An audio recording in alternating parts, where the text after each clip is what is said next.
चलिए आज हम लोग पढ़ेंगे क्लास 10th बायोलॉजी का सेकेंड लेसन श्वसन। अब देखिए हम लोग पढ़ते हैं कि श्वसन किसे कहते हैं। अगर आपसे कोई पूछे कि श्वसन क्या है तो हम लोग बचपन के क्लास में यानी क्लास 6 में पढ़े थे कि सांस लेना और सांस छोड़ना को श्वसन कहते हैं। क्लियर? जब क्लास 6 में हम लोग थे तो क्या पढ़ रहे थे, जब हम सांस लेते हैं और सांस छोड़ते हैं ना उसको क्या बोलते हैं हम लोग, श्वसन कहते हैं। लेकिन ये श्वसन नहीं है, याद रखेंगे। इसको हमारा 10th क्या कह रहा है, इसको कहते हैं स्वाक्षोवास। सांस लेना और सांस छोड़ना क्या हो गया हमारा, स्वाक्षोवास हो गया।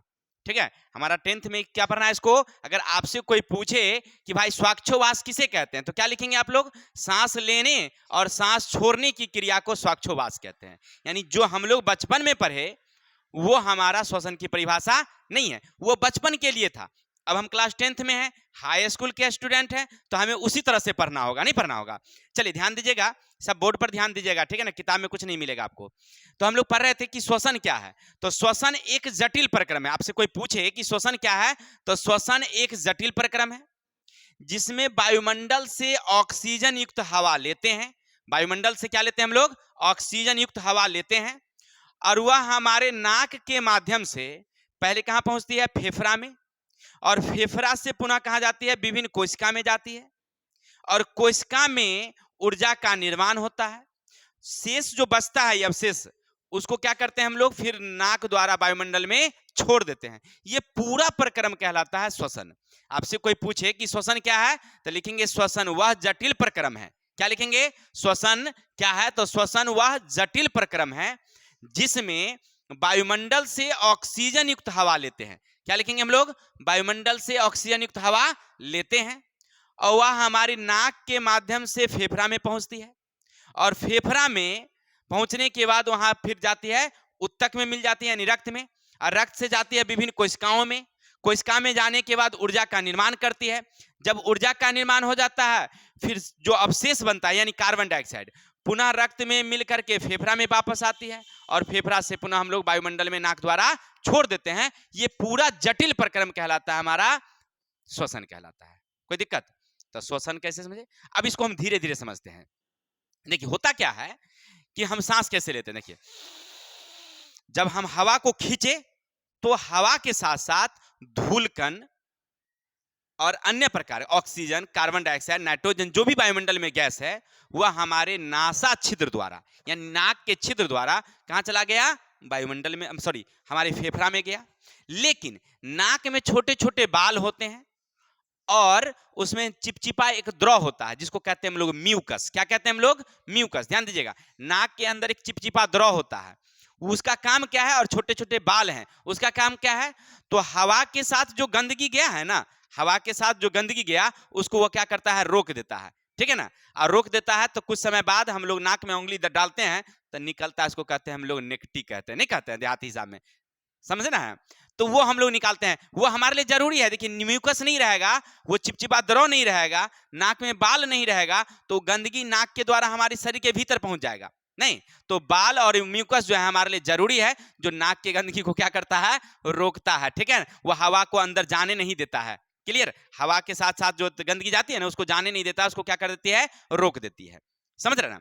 अब देखिए वो हवा यानी ऑक्सीजन युक्त, ऑक्सीजन, ध्यान से सुनिएगा हमारी ओर, ऑक्सीजन युक्त हवा कहां गया, फेफड़ा में। अब फेफड़ा में जाने के बाद ना वहां पर ध्यान रखेंगे, फेफड़ा में जाने के बाद क्या रहता है, वहां पर ध्यान रखिएगा, ऑक्सीजन रहता है और अन्य प्रकार के जो गैस रहते हैं वो सब रहते हैं। देखिए अंदर में गया तो वहां पर रक्त रहता है। क्या रखता है, रक्त। ये रक्त क्या करता है, हमारे हवा में जो ऑक्सीजन होते हैं, ऑक्सीजन इसके साथ ही अभिक्रिया कर लेता है। कौन, रक्त। रक्त में रहता है, उसका नाम है हीमोग्लोबिन। हीमोग्लोबिन याद रखेंगे, रक्त में क्या पाया जाता है, हीमोग्लोबिन। वह जब हवा गया तो हवा के साथ वो क्या कर लिया, अभिक्रिया कर लिया, ऑक्सीजन के साथ क्या कर लिया, वो अभिक्रिया कर लिया और बनाया अस्थायी ऑक्सी हीमोग्लोबिन। याद रखेंगे क्या बनाता है, अस्थायी ऑक्सी हीमोग्लोबिन। कोई दिक्कत, समझ रहे ना। देखिए हवा गया कहां, फेफड़ा में, उसमें अन्य प्रकार की भी गैस है, केवल ऑक्सीजन नहीं है लेकिन ऑक्सीजन ज्यादा जाता है। तो ऑक्सीजन वाला हवा गया और वहां पर क्या किया, वो जो हीमोग्लोबिन है, रक्त का जो लवक है, समझिए, तो वो क्या करता है, ऑक्सीजन से अभिक्रिया करके क्या बनाता है, अस्थायी ऑक्सी हीमोग्लोबिन। ठीक है, बाकी हवा को ही छोड़ देता है, कहता है ए तू फेफड़े में रहो, तोरे अंदर जाने की जरूरत नॉट अलाउड, एकदम बिल्कुल प्रवेश करने की जरूरत नहीं, फेफड़ा में कहता है रह जाओ। अब वहां से क्या होता है, देखिए वहां से फेफड़ा से रक्त ऑक्सीजन को लिया और वो चल दिया कहां, कोशिका की तरफ। कोशिका विभिन्न कोशिकाओं में, हाथ की उंगली में, पैर की उंगली में, पेट में, जांघ में, जितने हमारे अंग हैं हर अंगों में वह ऑक्सीजन को पहुंचा दिया। कौन, हीमोग्लोबिन। कौन ले गया, हीमोग्लोबिन। यानी रक्त जो है वह क्या करता है, ऑक्सीजन को विभिन्न कोशिकाओं में पहुंचाने का काम किया। हो गया। अब समझिए, अब वहां पर क्या हुआ, माइटोकॉन्ड्रिया में इधर पचा हुआ भोजन भी रक्त में मिला हुआ था, वो भी पहुंचा कहां, माइटोकॉन्ड्रिया में। समझ रहे हैं, जो क्लास 9 में पढ़े होंगे। माइटोकॉन्ड्रिया क्या किया, ऑक्सीजन और भोजन के अणुओं के बीच में अभिक्रिया कराया और बना ऊर्जा। और ऊर्जा जो है एटीपी, एड्रीनोसाइन ट्राइफॉस्फेट, इसका क्या होता है, एडिनोसाइन ट्राइफॉस्फेट। याद रखिएगा, परीक्षा में कभी कभी पूछता है एटीपी का फुल फॉर्म क्या है, तो एडिनोसाइन ट्राइफॉस्फेट। ठीक है, और उसके रूप में ना माइटोकॉन्ड्रिया ऊर्जा बना लिया, उसको जमा कर लिया। अब जो बच गया अवशेष, वहां से जो बना कार्बन डाइऑक्साइड, देखिए वो कार्बन डाइऑक्साइड को फिर रक्त में मिला दिया। क्या मिला दिया, रक्त में, और बनाया अस्थायी कार्बोक्सी हीमोग्लोबिन। क्या बनाया, अस्थायी कार्बोक्सी हीमोग्लोबिन। वापस आ गया कहां, फेफड़ा में। हीमोग्लोबिन अलग हो गया, कार्बन डाइऑक्साइड को कहा कि अब यहां से तुम अकेले चल जाओ। ठीक है, अब बस रक्त, वो जो हम पहले से गैस गया था सो, और कार्बन डाइऑक्साइड उधर कोशिका से आया, वो दोनों को मिला के हम लोग नाक द्वारा बाहर छोड़ देते हैं। कोई दिक्कत, समझ गया कैसे होता है जटिल प्रक्रम। फिर समझिएगा, वो क्या किया, वायुमंडल से हवा को लिया, गया कहां, फेफड़ा में, वहां ऑक्सीजन और हीमोग्लोबिन अभिक्रिया किया, बनाया अस्थायी ऑक्सी हीमोग्लोबिन। अब वो ऑक्सीजन कहां गया, हीमोग्लोबिन के साथ मिलकर कोशिका के भीतर, माइटोकॉन्ड्रिया में पहुंचा, वहां ऊर्जा का निर्माण हुआ, और ऊर्जा वहां रह गया।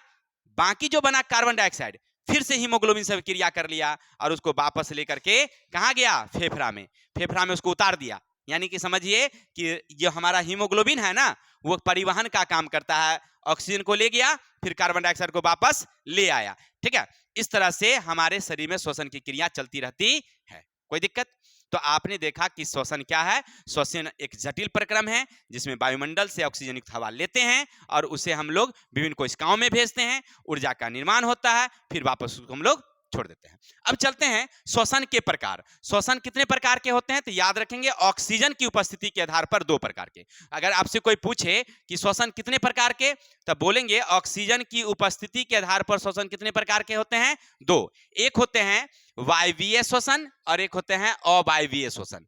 जब वायु की उपस्थिति होती है, हवा की उपस्थिति होती है, तब श्वसन की क्रिया होती है, तो उसे कहते हैं वायवीय श्वसन। जब हवा नहीं होता है, यानी ऑक्सीजन की अनुपस्थिति होती है, तब श्वसन की क्रिया होती है, तो उसे कहते हैं अवायवीय श्वसन। यूं समझिए कि जब हम सांस लेते हैं तो हवा युक्त सांस लेते हैं, तो उसको कहते हैं हम लोग वायवीय, और जब सांस छोड़ते हैं तो उसको कहते हैं अवायवीय। लेकिन हमको ऐसे नहीं पढ़ना है, पढ़ना है वायवीय श्वसन। आपसे पूछेगा कि वायवीय श्वसन किसे कहते हैं, तो क्या लिखेंगे आप लोग कि ऑक्सीजन की उपस्थिति में श्वसन की क्रिया जब होती है तो उसे कहते हैं वायवीय, और वायु की अनुपस्थिति में यानी हवा नहीं रहे तब श्वसन की क्रिया होगी तो क्या बोलेंगे हम लोग, अवायवीय। कोई दिक्कत। अब सांस लेने और छोड़ने के आधार पर भी कितने प्रकार के होते हैं, 2 प्रकार के, सांस लेने और छोड़ने। अगर आपसे कोई पूछे कि भाई बताए ऑक्सीजन की उपस्थिति पर कितने, तो 2 प्रकार के, सांस लेने और सांस छोड़ने के आधार पर कितने, तो 2 प्रकार के। एक है निश्वसन और एक है निश्वसन। देखिए हम लोग सांस लेते हैं ना, ये हुआ निश्वसन, छोड़े ये हो गया निश्वसन। देखिए थोड़ा सा अंतर है, बस निश्वसन सांस लेना, सांस छोड़ना, तो निश्वसन। कोई दिक्कत। तो आपने अभी तक पढ़ा कि श्वसन क्या है, श्वसन की उपस्थिति के आधार पर, ऑक्सीजन की उपस्थिति पर और सांस लेने के आधार पर कितने प्रकार के। ठीक है, और देखिए सांस लेना और सांस छोड़ना को हम लोग श्वसन ना बोल के क्या बोलेंगे, स्वाक्षोभास। क्या कह रहा है, स्वाक्षोभास। और एटीपी यानी कि एट्रिनो ट्राइफॉस्फेट, यानी इसको कहते हैं, याद रखेंगे, एडिनोसाइन ट्राइफॉस्फेट। परीक्षा में पूछता है ऑब्जेक्टिव क्वेश्चन में कि एटीपी का फुल फॉर्म क्या रहेगा, तो एड्रीनोसाइन ट्राइफॉस्फेट। याद रखेंगे, एड्रीनोसाइन ट्राइफॉस्फेट आपसे पूछ सकता है। चलेंगे अब हम लोग चलते हैं, हमसे पूछता है कि पायरुवेट का विखंडन। देखिए हमारे शरीर में ना पायरुवेट का विखंडन होता है। हाँ एक मिनट और, एक चीज भूल गए हम बताना आपको, कोशिकीय ईंधन कहते हैं। देखिए हमारी जो भी श्वसन की क्रियाएं होती है ना, जो भी श्वसन की क्रिया होती है कहाँ होती है, कोशिका के भीतर होती है, इसलिए उसे कोशिकीय ईंधन कहते हैं। किसको, तो ऑक्सीजन को, क्योंकि ऑक्सीजन के कारण उसमें ऊर्जा का निर्माण होता है, तो इसको क्या बोलेंगे, कोशिकीय ईंधन। आपसे कोई पूछे कोशिकीय ईंधन किसे कहते हैं, तो ऑक्सीजन को। कोशिकीय ईंधन किसे कहते हैं, ऑक्सीजन को। अब कहिएगा क्यों, तो देखिए ऊर्जा का निर्माण कोशिका में किसके कारण, ऑक्सीजन के कारण। ऑक्सीजन नहीं जाएगा ऊर्जा का निर्माण होगा, नहीं होगा, इसीलिए उसे कहते हैं हम लोग कोशिकीय ईंधन कहते हैं। कोई दिक्कत।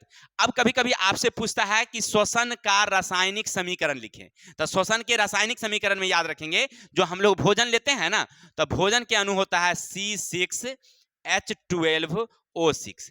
भोजन के अणु क्या है, C6H12O6। अब इसको हम क्या देते हैं, तो ऑक्सीजन देते हैं। वायुमंडल से हम क्या लेते हैं, उसको ऑक्सीजन लेते हैं, ठीक है। और विभिन्न प्रकार के एंजाइम रहती है हमारे शरीर में, क्या रहती है, एंजाइम। एंजाइम की उपस्थिति में बनता क्या है, तो 6CO2 प्लस 6H2O, क्या बनता है हमारे शरीर में, 6CO2 6H2O प्लस क्या बनता है, ऊर्जा। यही ऊर्जा जो है एटीपी के रूप में जमा हो जाता है, याद रखिएगा। फिर से समझेंगे, आपसे कोई पूछे कि श्वसन क्रिया का रासायनिक समीकरण लिखें, तो ग्लूकोज, ऑक्सीजन और एंजाइम की उपस्थिति में कोशिका के भीतर माइटोकॉन्ड्रिया में जब टूटती है तो बनाती है 6CO2 यानी कार्बन डाइऑक्साइड, जल और ऊर्जा। और ये ऊर्जा एटीपी के रूप में हमारे बॉडी के अंदर में जमा रहती है। तो आप समझ गए इसको, कोई दिक्कत। तो सबसे पहले हम लोग पढ़ रहे थे श्वसन, श्वसन में वायवीय, अवायवीय, निःश्वसन, निःश्वसन, कोशिकीय ईंधन, और हमने पढ़ा रासायनिक समीकरण। अब चलेंगे हम लोग पायरुवेट के विखंडन के बारे में, देखते हैं कि पायरुवेट का विखंडन क्या है।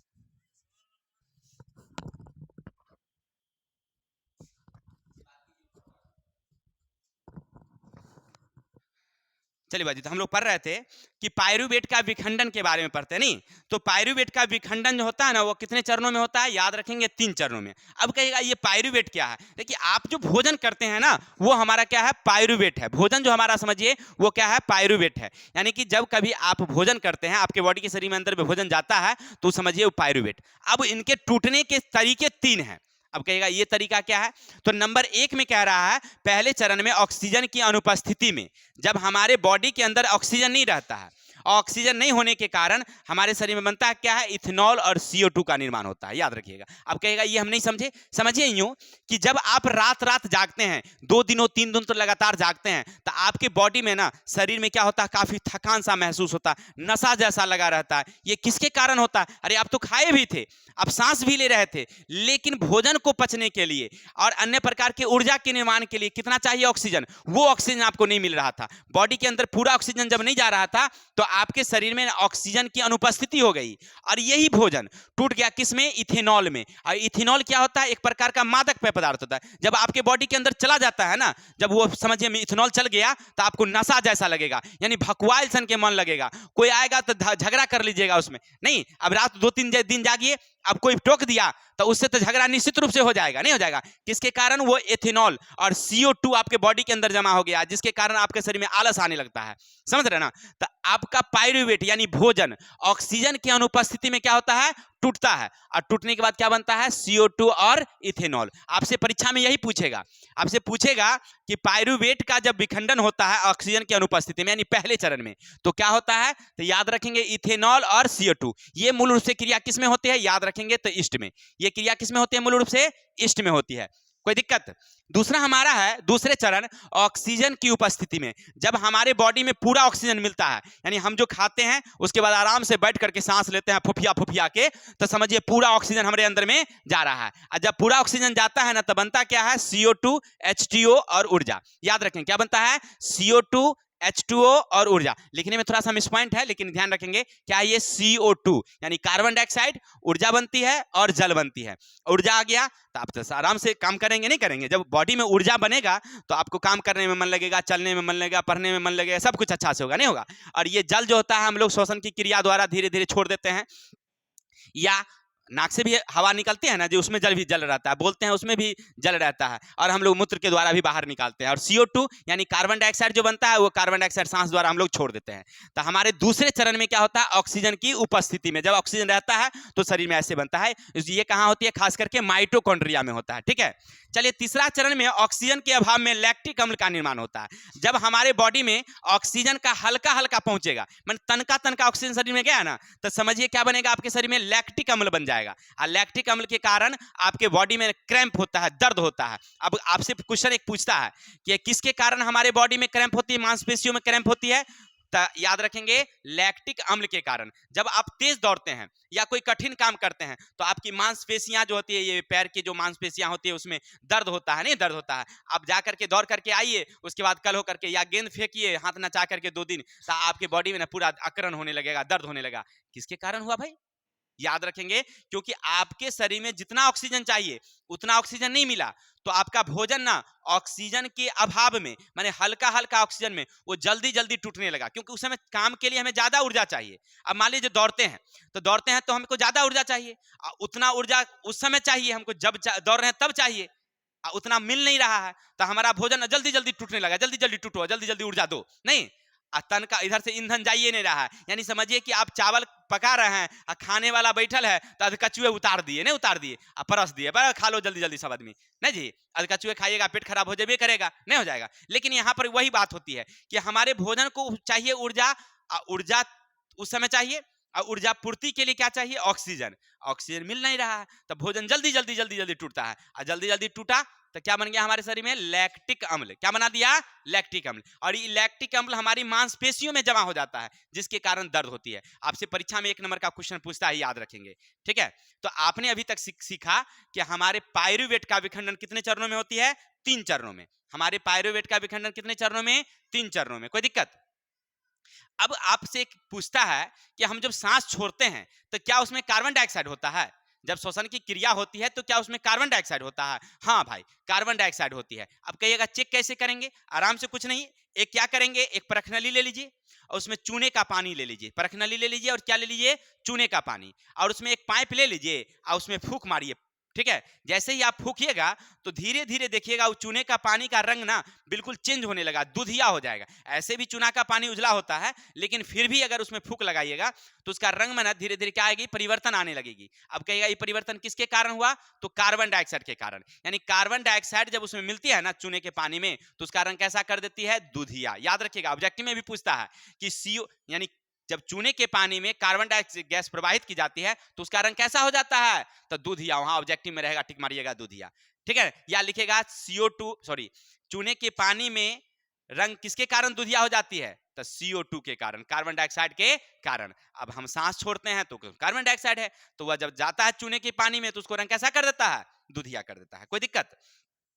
चलिए, तो हमने देखा कि अभी तक श्वसन किसे कहते हैं, नहीं, श्वसन वह जटिल परिक्रम है जिसमें वायुमंडल से ऑक्सीजन हवा लेते हैं, हमारी विभिन्न कोशिकाओं में पहुंचती है, वहां ऊर्जा का निर्माण होती है, अवशेष जो कार्बन डाइऑक्साइड रहता है उसको नाक द्वारा हम लोग वायुमंडल में छोड़ देते हैं। इस पूरे परिक्रम को कहते हैं श्वसन, और ये हमारे लिए जरूरी है। अगर श्वसन की क्रिया नहीं होगी तो हमारे शरीर में ऊर्जा का निर्माण नहीं होगा। अर्थात शरीर में ऊर्जा के निर्माण के लिए हम जो देखिए भोजन कर लेते हैं ना, तो भोजन से काम नहीं चलेगा। खूब अच्छा से खा लीजिए, पचबे नहीं करेगा, शरीर में लगेगा, अरे खाए अब बस पेट गड़बड़ हो गया, पचबे नहीं किया तो क्या बॉडी में लगेगा, अरे उसको जरूरी है पचना, और नहीं पचे तो कोई दिक्कत नहीं है। साहू मेडिसिन नीचे दुकान है, वहां झंडू पंचारिष्ट बिकता है, आराम से लेकर के वो पी लीजिएगा, सब पच के खत्म हो जाएगा आराम से। नहीं देखिए, वो पचने की बात नहीं कर रहे हैं हम, यहाँ पर रहते श्वसन की बात। अगर पचा ही ठीक है, लेकिन अगर हवा नहीं गई आपके बॉडी में तो फिर ऊर्जा का निर्माण नहीं होगा। अर्थात हमारे शरीर में ऊर्जा के पूरा निर्माण के लिए क्या जरूरी है, श्वसन जरूरी है।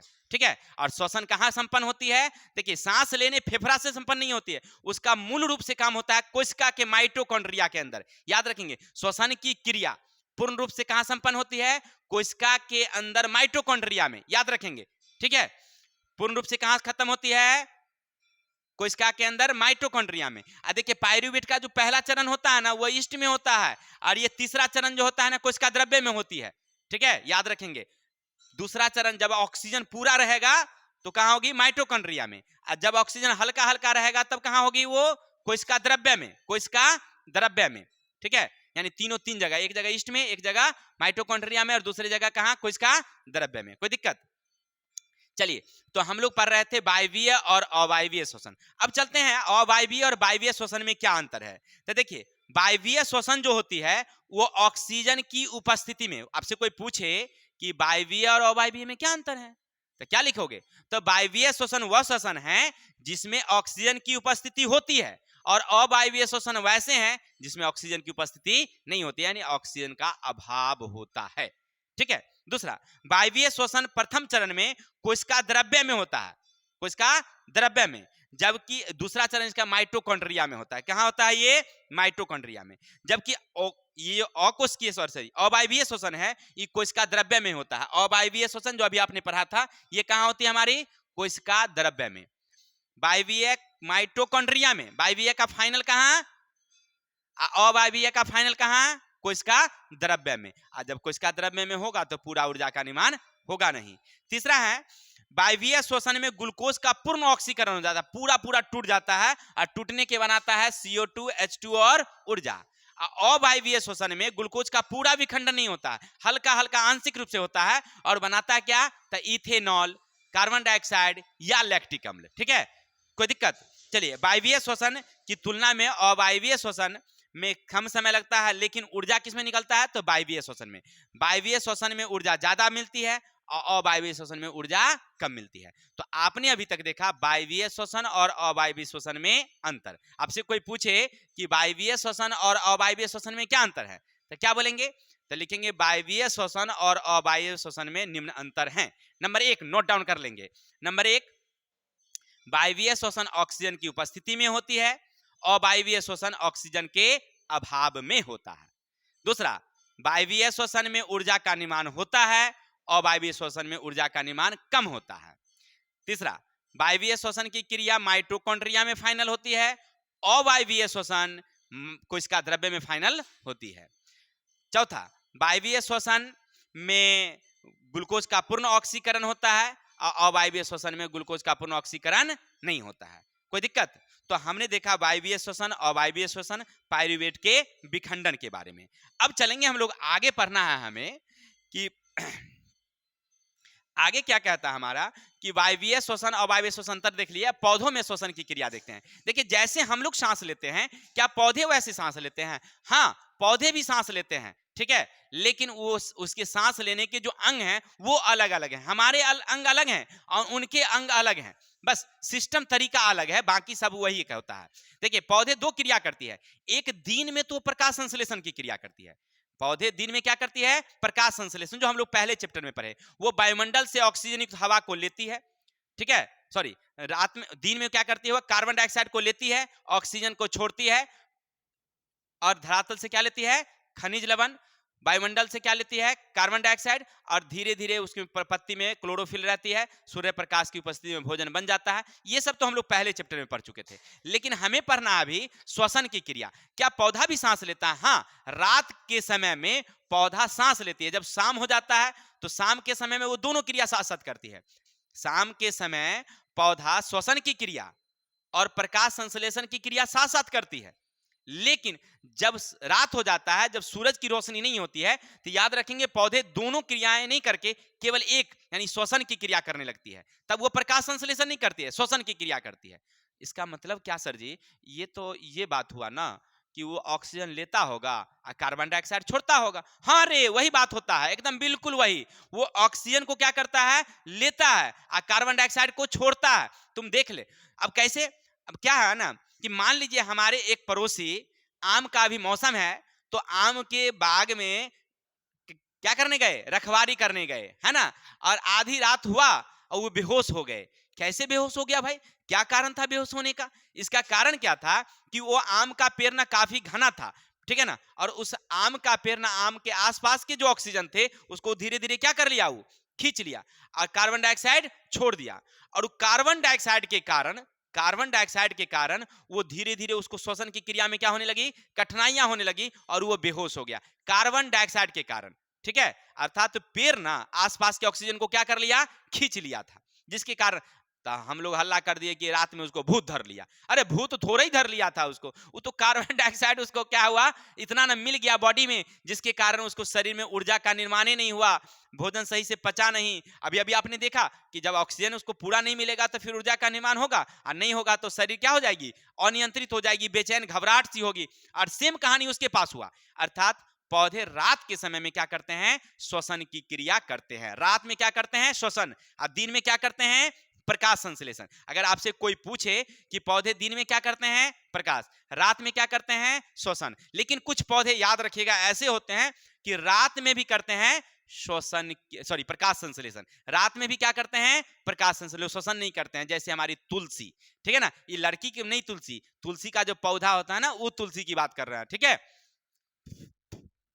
दूसरा हमारा है जैसे पीपल, है ना, ये हमारे क्या है, रात में भी क्या करते हैं, प्रकाश संश्लेषण की क्रिया करते हैं। अर्थात वो हमारे लिए क्या छोड़ते हैं, ऑक्सीजन छोड़ते हैं, कार्बन डाइऑक्साइड खींचते हैं। इसीलिए इन सब पौधों को हम लोग देवी देवता समझते हैं कि इन पर किसका निवास रहता है, भगवान का निवास रहता है। अरे ऐसी बात नहीं है, भगवान जी उस पर बैठे हुए नहीं है, जाकर के पकड़ के लिए आते नहीं, ऐसा अगर होता तो क्या जी, नहीं होता तो जाले बांध देते पेड़े में और कहते चलिए अब हमारे यहाँ रहिएगा आप, नहीं, लेकिन ऐसा होता है क्या, नहीं। वो क्या है ना कि वो पौधे क्या करते हैं, प्रकाश संश्लेषण की क्रिया करती है।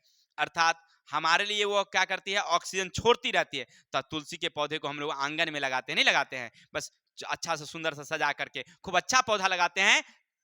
अब हमको मालूम नहीं है कि हम क्यों लगाते हैं, हम तो समझते हैं भगवान जी रहते हैं, नहीं नहीं, भगवान जी नहीं रहते हैं, वो ऑक्सीजन देता रहे, हमारा घर जो है वो शुद्ध रहे, हम लोग जो भोजन करते हैं वो अच्छा से ऑक्सीजन मिलता रहे, ये वैज्ञानिक कारण है। और जो धार्मिक कारण है वो अलग सी बातें हैं, लेकिन वैज्ञानिक कारण क्या है कि वो प्रकाश संश्लेषण की रात में क्रिया करती है, इसीलिए। लेकिन हमको पढ़ना है श्वसन के बारे में।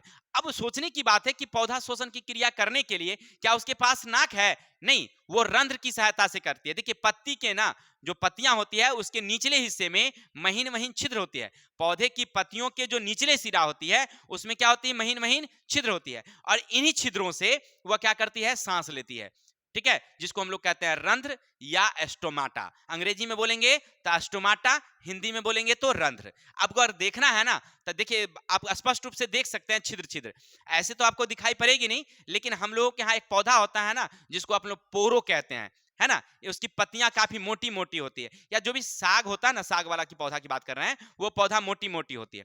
आप एक पत्ती को ले लीजिए उसमें से, और एक पत्ती को ना उसके नीचे वाली सिरा को थोड़ा सा छिलेगा ना तो ऊपर से पन्नी हट जाएगा, पन्नी जैसी संरचना तरह हट जाएगी, तो आपको दिखाई पड़ेगी कि उसमें बहुत छोटे छोटे महीन महीन छिद्र है ना, वो स्पष्ट रूप से दिखाई देती है। वही क्या हमारा रंध्र है। अगर रंध्र आप देखेंगे तो आपको रंध्र भी दिखाई पड़ेगी, समझ रहे हैं ना, रंध्र जो है वो आपको दिखाई पड़ेगी। जैसे देखिए आप लिखेंगे अस्टोमाटा, अस्टोमाटा, ठीक है। अब इसको क्या करते हैं हम लोग, इस पर तो सर्च होगा नहीं, छोड़िए बाद में देख लेंगे। तो एस्टोमेटा जो है वो क्या रहता है, किस तरह की संरचना रहती है, याद रखिएगा, एस्टोमेटा की संरचना जो पौधे की पत्तियों में इस तरह से गोलाकार संरचना होती है, और ये बाहरी सेहरा से घिरी रहती है ऐसे, या इसको हम ऐसे बना लेते हैं, ये इस तरह से संरचना से घिरी रहती है स्टोमाटा, ठीक है। इसके अंदर जो है दाने दाने संरचना रहती है ऐसे ऐसे करके बहुत, और ये बाहरी भाग ऐसे इस घिरा रहता है। याद रखेंगे, एस्टोमेटा का आपको चित्र बनाने के लिए कह सकता है तो ऐसे बना देंगे, ठीक है। एस्टोमेटा, कोई दिक्कत, ये एस्टोमेटा क्या है, रंध्र कोशिका है, ये क्या हमारी रंध्र कोशिका। इसकी संरचना के बारे में हम बाद में पढ़ेंगे। फिलहाल समझिए कि ये रंध्र जो है ना, ये जो भाग देख रहे हैं, ये हिस्सा जो है जब वो खुलती है, जब खुलती है तो उसके अंदर एक क्रिया होती है जिसको कहते हैं विसरण और प्रासरण, जो आप लोग पढ़े होंगे क्लास 9th में। विसरण और प्रासरण के कारण क्या होता है, ये वायुमंडल से ऑक्सीजन को या जल को जो भी रहता है उसकी लेन देन का काम करती है। क्योंकि जब प्रकाश संश्लेषण की क्रिया होती है या श्वसन की क्रिया होती है तो उसमें जल बनता है, और जल को वह छोड़ते रहती है बाहर, ये किसके कारण, प्रासरण के। और वो जो कार्बन डाइऑक्साइड छोड़ती है वो किसके कारण, विसरण के कारण, है ना। अर्थात पौधे के अंदर, पौधे की जो रंध्र होती है, पत्तियां के रंध्र, उसके अंदर से बाहर जो पदार्थ निकलती है किसके कारण निकलती है, किसके कारण, श्वसन की क्रिया के कारण। और ये क्रियाएं जो होती है वो प्रासरण और विसरण की क्रियाएं होती रहती है जिसके कारण। अब चलते हैं, दूसरा हमारा है इसके भाग जो होते हैं ना, याद रखेंगे, इसके भाग जो तना होता है, तना में भी महीन महीन छिद्र होते हैं, इसको कहते हैं हम लोग वात रंध्र। याद रखेंगे, क्या रखते हैं? वात रंध्र। इससे भी श्वसन की क्रिया होती है। पौधे की पत्ती में तो रंध्र होती है, लेकिन उसका जो बॉडी होता है स्ट्रीम, स्ट्रीम में भी तना जिसको कहते हैं हम लोग, उस तना के अंदर भी महीन महीन छिद्र होती है, जिससे भी वो श्वसन की क्रिया करती रहती है। कोई दिक्कत? और इस श्वसन के कारण ही पौधा क्या करता है? अपनी मतलब वृद्धि विकास करती है। तो खास करके हम लोग देखते हैं कि पौधे दिन में प्रकाश संश्लेषण और रात में क्या करते हैं हम लोग? श्वसन की। और ये जो ध्यान रखेंगे, आपसे परीक्षा में पूछेगा, एस्टोमेटा का चित्र बना दीजिएगा, ठीक है? ये हमारी रच्छी कोशिका है। ये क्या? हमारी रच्छी कोशिका। ये क्या? हमारी। और ये हमारा द्वार कोशिका है। ये क्या? हमारा द्वार कोशिका, ठीक है? ये याद रखेंगे, एस्टोमेटा। अब चल गए, ये तो हम लोग पढ़ लिए कि पौधे में श्वसन की क्रिया हो गया। ये कैसे करते हैं? पौधे की रात में श्वसन, यानी वायुमंडल से ऑक्सीजन लेते हैं और कार्बन डाइऑक्साइड छोड़ते हैं। कोई दिक्कत? चलिए, तो आज के लिए इतना ही रहेगा, बाकी हम लोग देखेंगे कल।